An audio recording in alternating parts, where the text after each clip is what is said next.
Welcome to Below the Line, where we talk about working in Hollywood from the crew perspective. My name is Skid. I'm a former assistant director and your host. Quiet on the set. This is episode 6 of our 10-part Oscars series, where each episode features a panel of film industry professionals discussing the nominees in their category of expertise. Today, we're talking about makeup and hairstyling, and I'm happy to welcome back some friends of the show. Angela Nogaro, makeup artist. Nice to see you again. Nice to see you too. And Yvonne Depatis-Kupka, hairstylist. Welcome back. Thanks, Skid. Good to see you. It's nice to see you both again. Listeners, if you're curious about our panel and their film credits, look them up on the Internet Movie Database. If you start on the Below the Line page, you can simply click through to the film credits of our guests. The 5 films nominated for makeup and hairstyling this year are Coming to America, Cruella, Dune, The Eyes of Tammy Faye, and House of Gucci. We're going to discuss them in that order, and spoilers are possible. So listeners, please consider this a warning. So let's turn our attention to the films. 2 quick notes. I hope I pronounce everyone's names correct, and so apologies if I miss any. And then for the job titles, I'm pulling these from IMDb, but obviously what happens on set and the nuances of that, I might not fully capture it. So just a word of warning on that. Our first film is Coming to America. Character makeup design, Mike Marino. Hair department head, Stacey Morris. And hair department head, Carla Farmer. I personally think that that's where the award should go, considering what they're up against. I think that Carla and Stacey and Mike, if you look at Eddie Murphy's makeups, they're amazing. I think there's the most transformation. I think there's the most visual impact with what we do that tells a story. I concur, Angela. I think Stacey knocked it out of the park. Truly did. Pretty amazing. And also to have a barber that is up for an Oscar is pretty amazing because her work, is quite explicitly beautiful. I agree.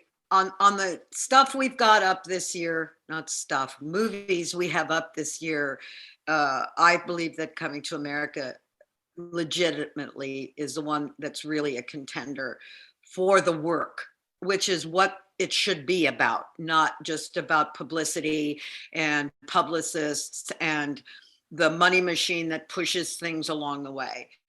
Their work was stellar. We both know them for a lot of years, and this is like a long time coming for people to get their recognition. So it's kind of really a good thing. I agree with Angela. I don't know Mike, but I do. But the makeups are beautiful. They're impeccable. They really are. Yeah. I didn't watch this film when it first came out, but I was struck when I watched it for our show, just the range of work you're talking about. Because not only do you have these special makeups and people, playing different characters, and the makeup's a big part of that, but you also have this wide range of styles that have to be captured, and you have this Africa segment, and you have this back in the US segment, and there's just a wide range of work being done here. It's apparent in this category. You look at the Wesley's wigs and stuff, and all that Stacey brought to the table. And that's a hard thing to have a wig on a man that looks like it's actually his hair. There's usually a wigginess about it. This. So just to say, really, really just beautiful work, clean, beautiful work. So I think that's where it should go. Whether that happens or not becomes a whole nother story, but that's where I think it should go. All right, well, we won't get too far into the depths of how the voting actually takes place. We'll be here all day. But let's move on to our second film on the list, Cruella. Hair and makeup designer Nadia Stacey, personal hairstylist and makeup artist Naomi Dunn, and crowd hair and makeup supervisor Julia Vernon. This is another film that I didn't watch when it first came out. I'm not really the target demographic for it, but I was surprised that the film was enjoyable as it was. You tell me more, though, what you saw from a makeup and hairstyling perspective. I get mixed feelings about it because the artistry is pretty fabulous, but also mixing, it's like the genres, when you mix them, it's kind of like a drag show with this finite amazing makeups that are done, and then you have caricatures. So it's not to take away from the artistry. The artistry is fabulous. The wig work and Emma Thompson, I mean, it's pretty fabulous. But as far as Oscar-y, it's again kind of partly the machine that pushes these things along to where all of a sudden it's like an Oscar contender. And I'm not too convinced that it should be in there, but that's my opinion.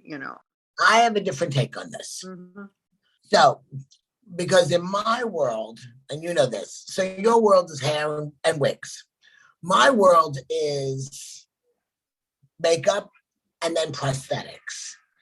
And I hate to say that the only thing that ever gets recognized is some sort of prosthetic makeup. You know what I mean? I think the overall concept of Cruella, I thought was phenomenal. I thought every look was executed beautifully. I thought that every character was executed beautifully. And I hate to see that in order to win an Oscar, you've got to put a piece of foam or a piece of silicone on somebody's face, because I think that always minimizes everything else. And I don't necessarily love that, because every character in that show, in that movie, which I thoroughly enjoyed last night. And I was really so excited to see a film because I haven't watched a movie that I really thoroughly enjoyed in a long time. And I thought that it really did have all the elements. I thought it was really nice to see what I felt was a complete picture. Like, it was the clothes, it was the makeup. Every element told a story beautifully. Why aren't you one of the governors? Because I feel the same way. Our governors with the Academy, they love rubber, putty, and paint. It happens a lot. I think that's the biggest transformations. So I always feel like that's what they go for, because that's where you see the largest transformations. Right. It's the biggest bang for buck. Then it somehow diminishes all of the other finite, subtle work that is just as powerful on screen that people don't even notice. My husband has said to me a few times, they don't know how much work went into what's going on, because it kind of looks real. So easy. It looks so easy. Easy. And we both know that, and you too, Skid, none of it is easy. From the BG all the way to the trailer, it's kind of like, so every year, prosthetic wise, it's one of my pet peeves, is that we need to come up with some other kind of categories. But of course, that may not happen for another 30 years. So we'll have to stand by or wave from afar, In past years, we've talked about some of how things come together and who actually gets to be on the team. What did strike me about Cruella, and I don't know if it's true for all of these films or for most films these days, but they had a hair and makeup designer. In other words, they had one person whose name was sort of bringing things together. Is that something you typically see on this stuff, or is that's European? It's a European approach. European protocol. They get to do both. We do not here. Once you join our union, you can only do one. We both started off doing both. I know. I mean, my history is I'm a makeup artist, and I used to be the designer on all the projects I did before I got into the union. But we are not recognized. We cannot get the credit of being makeup and hair designer like in Europe. It always kind of makes me go, oh gosh, because there's so many talented people, and when they study in Europe, they are studying both simultaneously. So that's why, in Italy, all over Europe, they get the title makeup and hair designer. Not here. Third film on our list is Dune. Hair and makeup designer / makeup department head Donald Mowat, prosthetic designer Love Larson, and prosthetic makeup artist Eva von Baer. Okay. Take it, Yvonne. And, I love Donald. I love him so much. I love his work. He's impeccable with his word. He's impeccable with his work. I don't know any of the other people. They're Europeans. Dune is an amazing looking film. I personally don't, it doesn't do anything for me. I didn't like the first one. And the second one, I don't know if it's the story or the depressiveness or whatever about it, but the work is amazing. Okay. There's no doubt that the work is not amazing. But as far as nobody has any hair, it's all only Timothy Chalamet has hair, and that's him. And the rest is like, again, rubber and paint and, so how do we discern? The work is magnificent. I cannot deny that the work is magnificent. It's just a personal play for me on what I like and what I don't like. And as a movie, it was just as depressing to me as the first one. When I watched it with Kyle MacLachlan, I'm like, okay, but that's me. There's people that are fanatics about sci-fi and the visuals and creepy characters and stuff. So I don't know. I think the other thing is are we judging these, or are we looking at these? Because there's two ways to look at this. We can look at this as a makeup, and we can look at this in terms of telling a story. And I'm not in the academy, so I don't know what the instruction or how we're supposed to view this. If we view it out of context, does it stand up as well as it does in the context of the storytelling? I think that Coming to America, outside of the context of the storytelling, if you looked at Eddie Murphy as an old fat Jewish man, blows my mind. Yeah. I don't think that looking at Dave Bautista as a bald guy outside of the context of the film does the same thing to me. Angela, the Academy, they look at these movies that they put up, because I know somebody that's there. One of the things that they do is, does the makeup and hair tell a story? Which is what you're talking about. Right.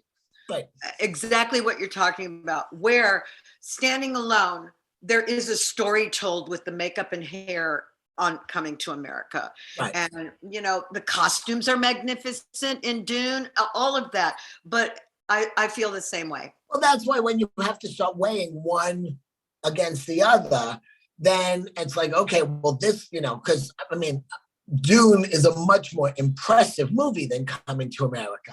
Yeah. But then you have to step back and say, okay, well, if I'm not going to judge it that way, because that's all of the other elements, that's the costuming, that's everything, then I'm going to make it stand on its own merits, and I'm going to remove it from its context.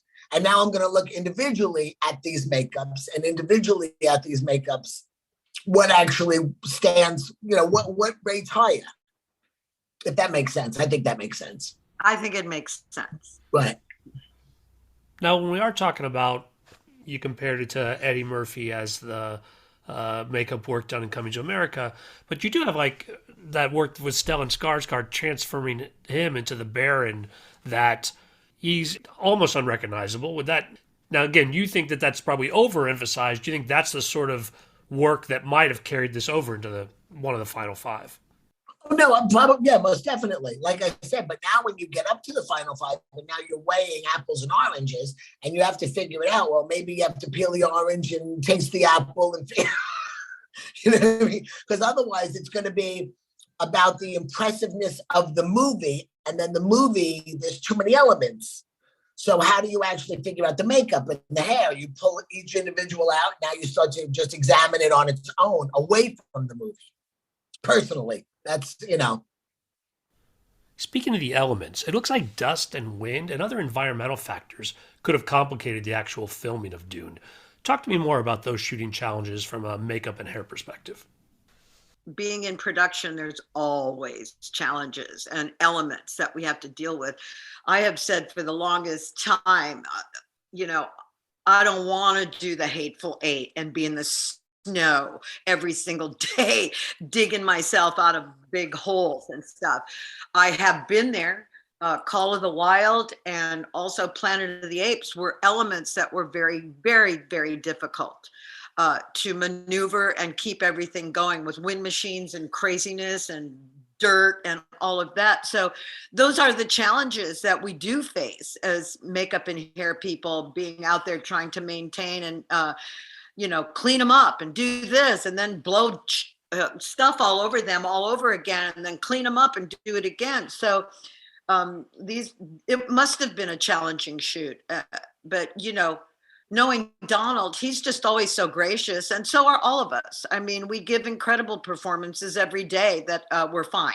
And these are the challenges that go along with keeping the look together for that shot, whether they're standing out there for 20 minutes in a windstorm, having walnut shells pelted at them, and then we have to rush in there in 2 seconds and then rush back out. So that's definitely, it's a great question because it's a big challenge for all of us. We're not always in a controlled stage or in an environment that we have any say over. So that's a big one. I will say that it's easier to maintain the looks of, let's say, soldiers in war in elements than it would be a beautifully fabulous glamorized female who is now being pelted with all of this stuff. Yeah. You know what I mean? So there's a level of it fitting in and you can hide it. Whereas if you have somebody who, you know what I mean, like when you're doing those scenes with, a beautiful clean makeup that you have to now worry about all of this stuff collecting on her face, it becomes a little more of a challenge. Yeah. Next, the eyes of Tammy Faye. Makeup department head / personal makeup artist Linda Dowds, hair department head / personal makeup artist Stephanie Ingram, and special makeup effects created and applied by Justin Raleigh. I have opinions. So, I grew up with Tammy Faye. Tammy Faye was in the news. We all knew who Tammy Faye was. I think the prosthetic work was very good. I mean, you don't see anything you can't see. You can't detect. That's always an indicator for prosthetics. I think that Tammy Faye's iconic thing was her eyelashes. They opened the movie talking about her mascara addiction and her eyelashes. But you spend the rest of the movie never seeing it. You see a ton of eyeshadow, but you never saw those spider web, just heavy, hot mess eyelashes. Yeah. This is where I regret that people can't see the video of you guys with your hands doing the eyelashes. And you know what? I of course, we're in the same ballpark in our opinions. And as far as wig work, and somebody said to me, because everybody has an opinion, of course, we're in the times of all of that.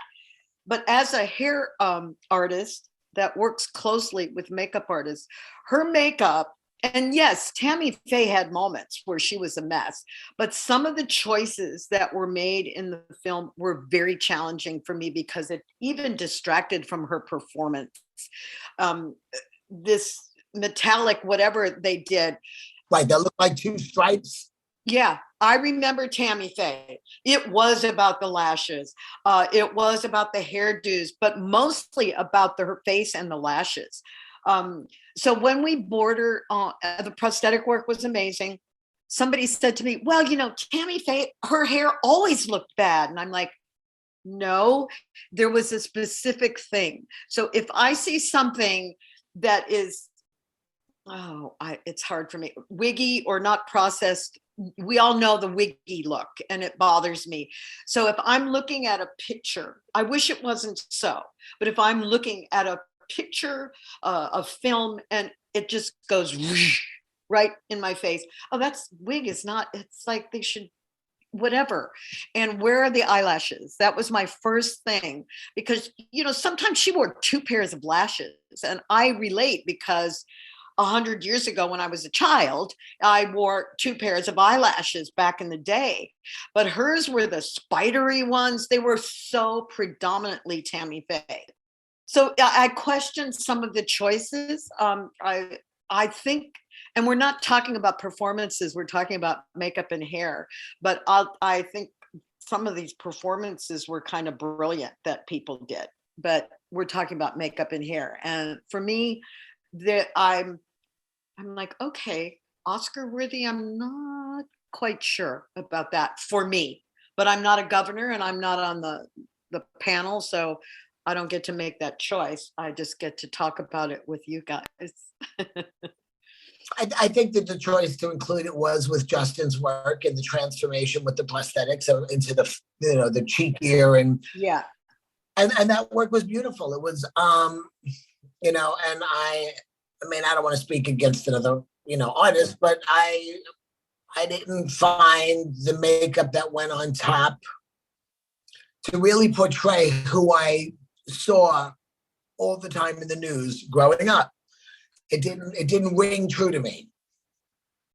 What did you guys think about the work with Andrew Garfield as Jim Baker? He did go through transformation over time, and I don't know whether you thought that was too much or too little if you were actually watching it for it. I thought they nailed Jim Baker. So did I.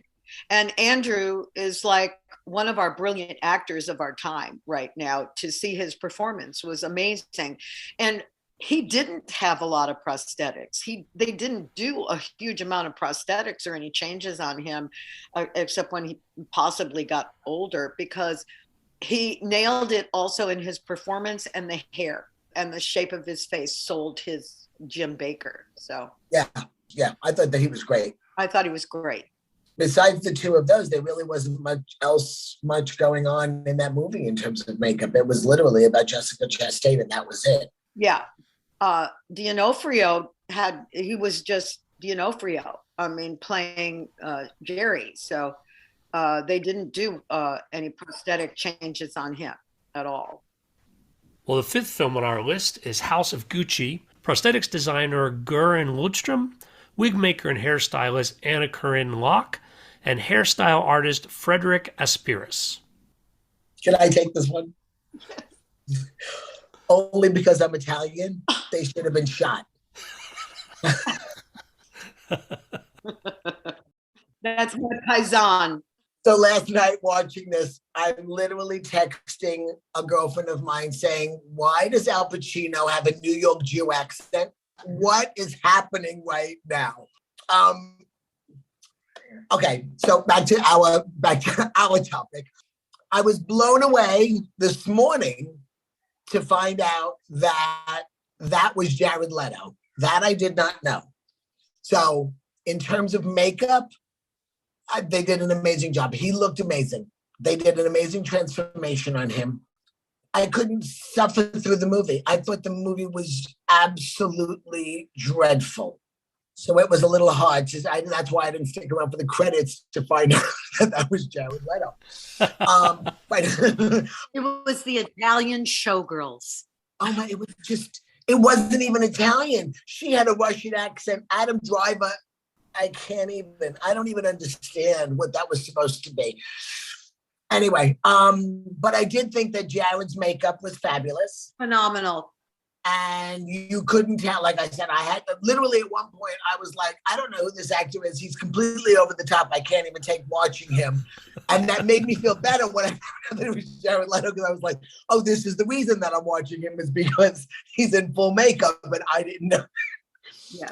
So I don't know if that's a plus or a minus for what we're talking about right now.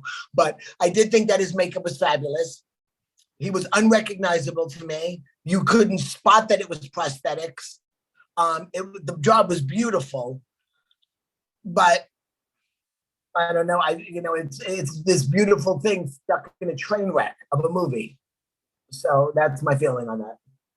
For a movie to win because of that transformation is yet again another case for us to have two categories. So makeup and hair are separated. Like at the Guild Awards, also, there's the separation so that you can actually look at the work and decide. Because one of the hard things for me, besides all the other people with accents all over the place, the publicity machine pushing Lady Gaga like she's the next Meryl Streep, which she is not for me. And that may be sacrilege, but I'm sorry. She's okay. She does an okay job, but this whole caricature thing of the Italians and what they were doing in this family was, you know, there's so many more aspects to the Gucci family than what they were showing, which was the sensationalism of this murder and the craziness.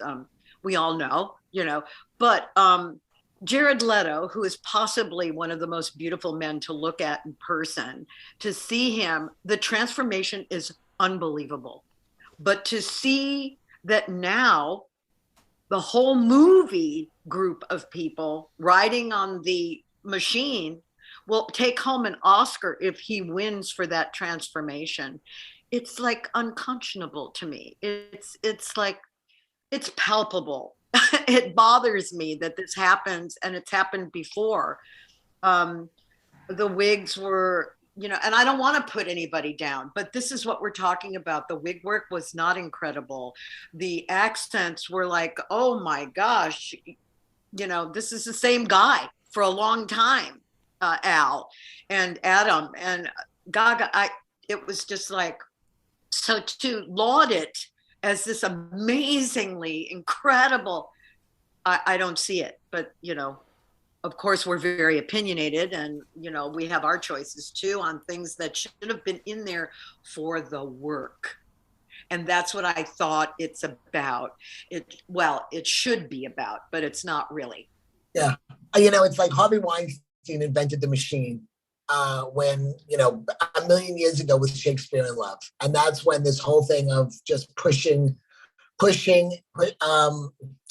campaigning for the win became a thing.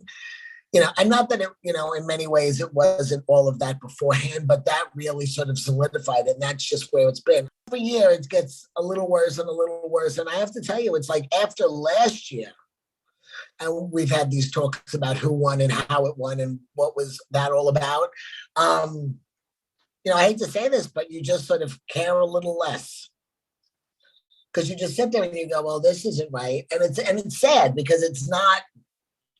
I don't know. I used to hold the academies to a very high standard, and, you know, and then you see all the other you know, political things at play, and it changes your opinion about a lot of things.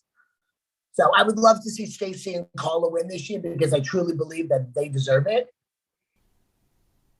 But talking about the push for House of Gucci is kind of interesting because unless I'm missing one, this is their only nomination. That they got it in Makeup and Hairstyling. They didn't get it for Best Picture. They're actors. Now, I don't pay as much attention, admittedly, to the non-technical awards, and so maybe there's something I've overlooked. But there's a lot of films in this category that this is one of two maybe nominations. Dune is the exception.